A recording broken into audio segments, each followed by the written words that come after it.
It started on the East Coast. Well, at least for now, everything is still bottom mounted or fixed, as they say, which means the turbine is attached to the seabed somehow. And that's pretty good out to about 60 meters of depth. But beyond that, for both economic and technical reasons, it makes more sense to try a floating platform of some form or some sort of floating component that you adhere the wind turbine to. Unlike the East Coast, which has kind of a flat shelf on the Atlantic, the Pacific shelf just drops off. The ocean floor is way down there. It's not really practical to attach things to the floor of the ocean.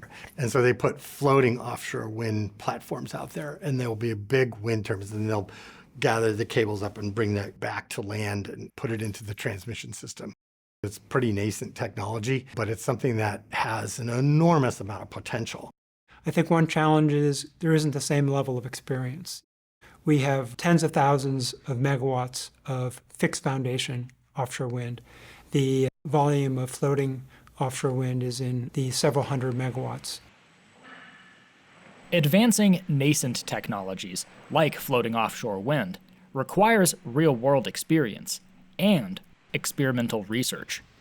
That would be a state-led effort? Institutions, like Oregon State University at the Hinsdale Wave Research Laboratory, are working on scale model testing platforms to learn about the best ways of building next-generation floating technology before deploying life-sized installations in the real ocean. We're in the initial stages of a new test campaign where we'll be testing floating offshore wind devices. Our question here is characterizing the stability of different platforms. For the existing set of technologies we have, that's been done really well. But as we look out 10, 20, 30 years, when we want to develop the next generation of platforms, we should test those. This is called a semi-sub platform. It's 1 to 45th scale, so the full-size device would be 45 times bigger. It's something small, it's modular. We instrument it with load cells. We instrument it with a whole suite of sensors. We'll pick that up, we'll put it in the tank, and then we'll make waves that are 1/45th times smaller. So you actually are able to really capture a lot of the dynamics. They stay true whether you're at 1/45th or at full scale. The dynamics scale really well. So it allows us to get a lot of really good data on the next generation of technologies. The ocean is a fairly corrosive environment. It is seawater. It does not like your traditional steels. You have to account for both corrosion and growth. Marine life likes to grow on anything in the ocean. So you've got this sort of combined effect of a lot of traditional materials will corrode, and they sort of really increase a lot of growth on the device. So we have to look at new materials to build devices out of, new ways to access them. So if it's an incredibly stormy period for a month, 2 months, how do we access these devices? Do we use drones? Do we use underwater vehicles? How do we do it in a way that we can continue to operate these technologies without the ability to access them with humans? But that's exciting. Take something from robotics, something from AI, something from drone technology, something from deployment of novel anchors. It's really bringing a really multidisciplinary lens to a single challenge. I've got some prepared questions, but please do be thinking about questions you can ask the panel. We have another decade before these machines are actually going to be deployed in the United States. And so we have the benefit of the projects that are tracking around the world that are using the floating. Before we ever put anything in the water here, we're going to have 10 or 15 years of experience of other nations developing this technology, and we can learn from that.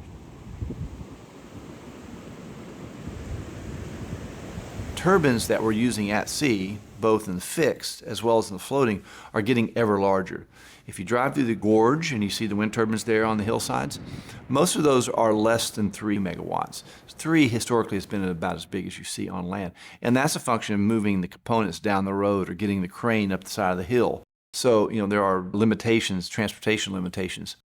With offshore wind, though, you don't really have those. Everything's happening near shore and it's on ships. And so the turbines today are now pushing 18 megawatts.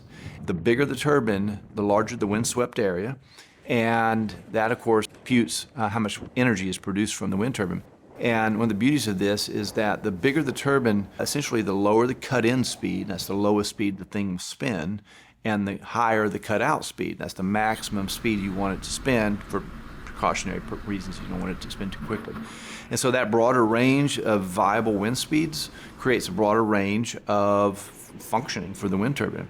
Those numbers will just continue to increase because they get ever more efficient with their size. Also, the further out to sea you are and higher up in the air you are, really the stronger the wind blows and the more consistent it blows. 1 gigawatt, 3 gigawatt scenario, and a 10 gigawatt scenario. And I don't know if you've covered the size of these structures, but a single structure, the base of the float is about the size of a stadium. It's going to be a turbine with 3 blades. Each one of those blades is as long as a football field. You're probably going to have about 100, 125 of those large structures in an array, and several arrays within a lease to meet these megawatt, gigawatt goals that they're putting forth. This has never been done. These structures are very large. They've never built them at these size. They've never built these turbines at these size. And we've never sited these things in the waters that we're talking about. That's a lot of unknowns, which makes me as a scientist very interested on what are the potential effects of having these structures.